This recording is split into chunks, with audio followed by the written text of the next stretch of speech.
Hey y'all, so on today's video I want to do a quick tour of the front. I was going to do a tour of the front and the back, but we've been out of town a lot and I didn't get some things done that I intended to get done back there this week, and so I'm going to save the backyard tour for a separate tour.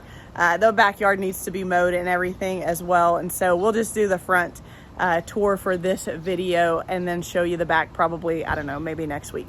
But the front is really starting to come together, in my opinion. We're starting to get some color up here.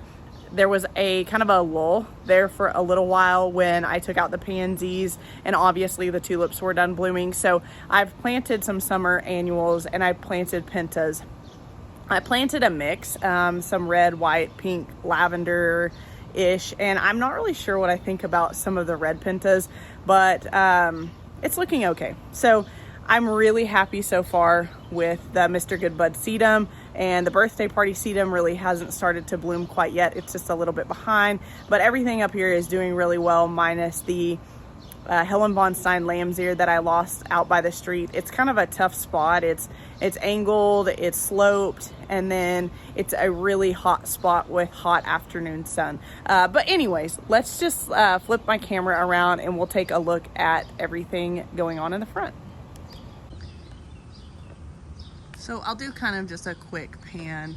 I really wanted to get the boxwoods re-trimmed up, but it just got a little bit late and I couldn't risk pruning them and shaping them when it was hot. Our weather's kind of been a little bit funky, to be honest with you. It stayed cool for a while, but then we would have some random really hot days in there. So I just chose to wait until fall to shape these boxwoods up a little bit more. But this is the look up here. I'm really liking a lot of the added blues, which when we moved in, I knew I really wanted to add blues. I'm a big blue person, and so the integration of the Helen von Stein, lamb's ear, the Artemisia, and some of the other blue hues I think really help. I obviously, you guys know that I really like that lavender pinkish color, so we have a lot of that. You can see right over there, there's that red penta, and I just don't think I like red. Tommy wanted me to go all red up here, and I just couldn't do it.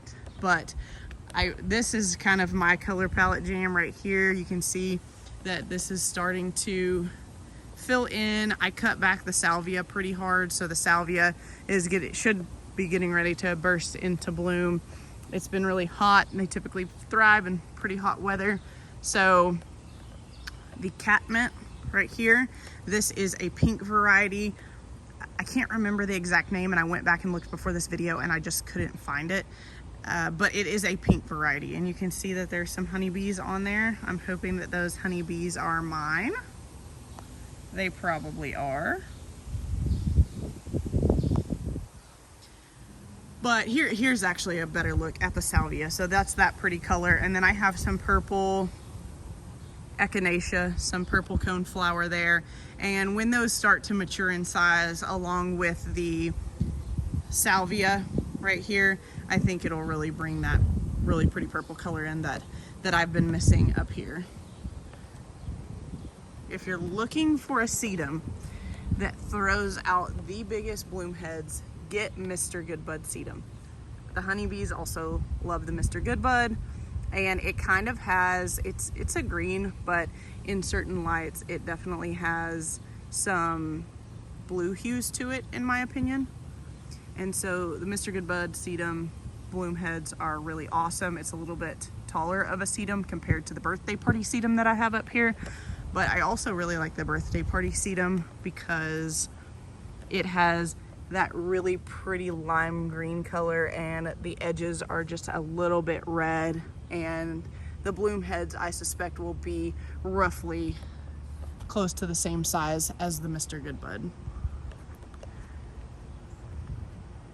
Have a bunch of salvia here that is in a darker purple that just hasn't started to bloom yet. Again, I cut that back pretty hard. The pentas, the red, gosh, you guys will have to let me know what you think. I just don't know about the pentas in red.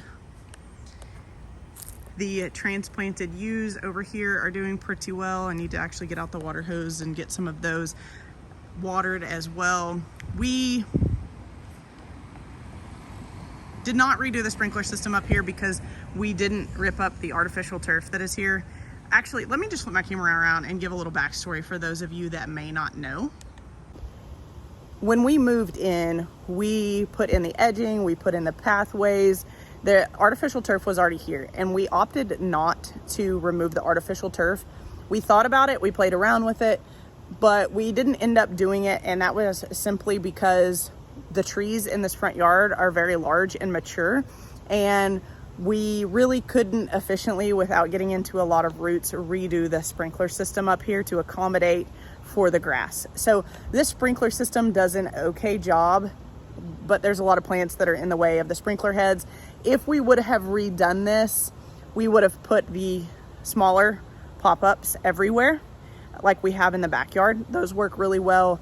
This front yard has some rotor heads on it, and with some of the bigger boxwoods and some of the bigger plants, it just doesn't get everything, and it's a little bit of a pain. I realize even though you can design a sprinkler system to your landscape like we did in the back, you still have to hand water and it doesn't get everything, but this certainly could be a little bit more efficient up here, in my opinion. But we just didn't want to risk getting into the tree roots and then having to run so many more zones. Like, it was going to need quite a few more zones, and I just wasn't willing to damage the tree.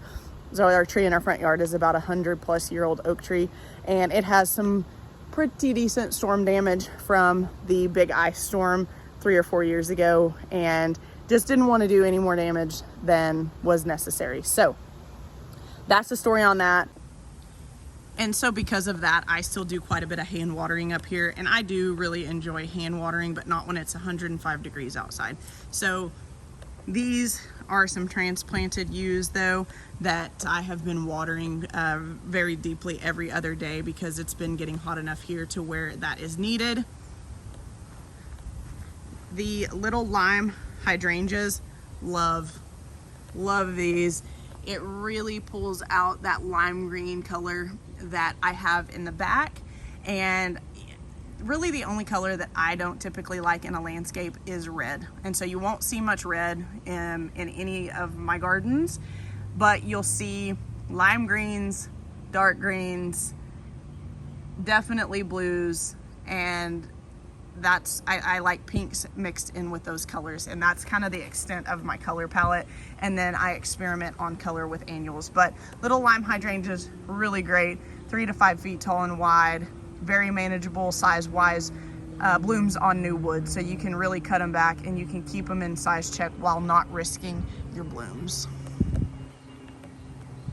I did plant some pink muley grass, one right there, one right there, and there's one over here behind that artemisia, and it's all doing well. This is a really hot spot, and as is that corner down there where I showed you that the lamb's ear struggles. But this is all sloped, so we have to really watch the water here because a lot of the water will just drain off over here on this side because of the slope. If you're looking for a extremely easy plant, get yourself some artemisia.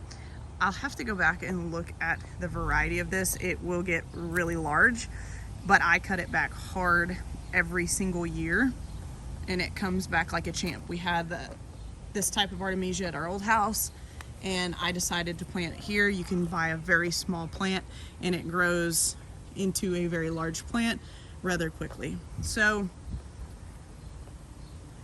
yeah, I mean, honestly, I think that is it. Actually, let me show you this. So this is the birthday party sedum here. So you can see this kind of has more clusters of blooms and not quite as big, but still a really large bloom. Let's see my hand for size. So still pretty big. Big fan of Mr. Goodbud and birthday party. I hadn't grown that variety before. This side over here has some repeats. So this front yard gets very interesting sun. Like over here in this corner, I have some ajuga right down by the concrete over there. And then I have some painted Japanese ferns. You can see one right there. And this just gets this weird splotch of afternoon sun. So I'm getting ready to move those painted Japanese ferns because they do not do well. They get too much sun. Russian sage right here. The bees love that. I specifically planted this because it's such an easy water-wise plant. Trying to get this bee in this shot. There we go. But everything up here I wanted to be very water-wise because I knew the sprinkler system was going to be a challenge, and I didn't want to water every single day out here in the middle of the summer when it was hotter than all get out. So overall, very happy with everything. I really like this view, and I can't wait to get the boxwoods all trimmed up. I think having the boxwoods trimmed up tight and in ball form really makes everything else stand out, because really everything else is more of a less formal, I guess. So it's not near as formal as the trimmed up boxwoods, and I think it's kind of a nice juxtaposition as far as that goes.